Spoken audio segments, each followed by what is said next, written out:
When we open the command line, Windows often starts you at your user directory. See, here prompt is C:\users/user. It indicates drive with C, directory is users, and subdirectory is user. Now I want to navigate from current directory to our subdirectory of B present in Python 3.7 folder.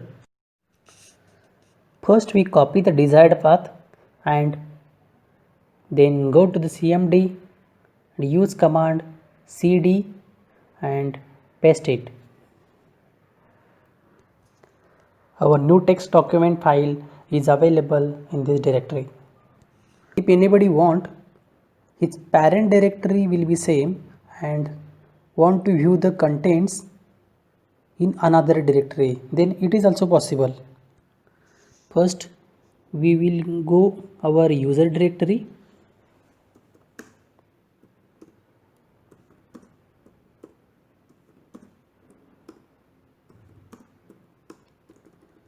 Yes, and right now we will use dir command and again copy the same path which we copied initially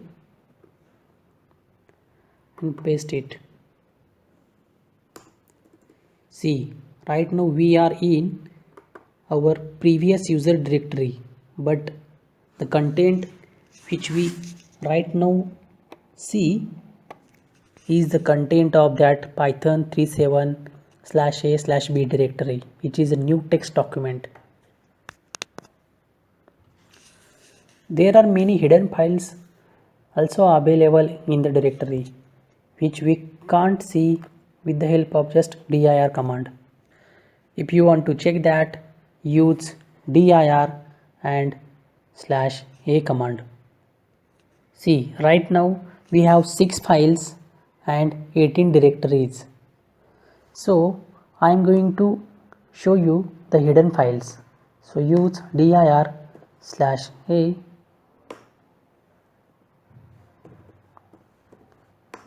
That's it. Right now we can see there are 13 files and 330 directories in the current working directory of users. If you want to copy the content available in CMD screen, then right click on top and go to edit, mark,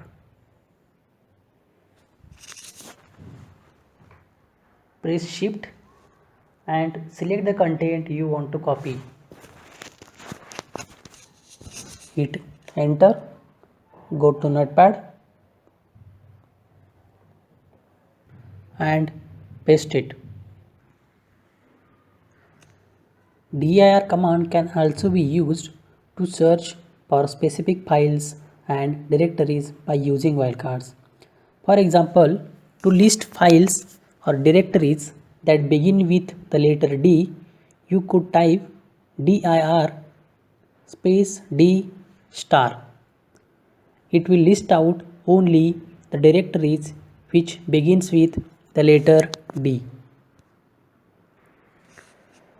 And if you want to move to our root directory, then we can use command cd and /. It will redirect to our root directory. If you need help with any of command, type /? after the command. For example, dir /? Give the options available for the dir command.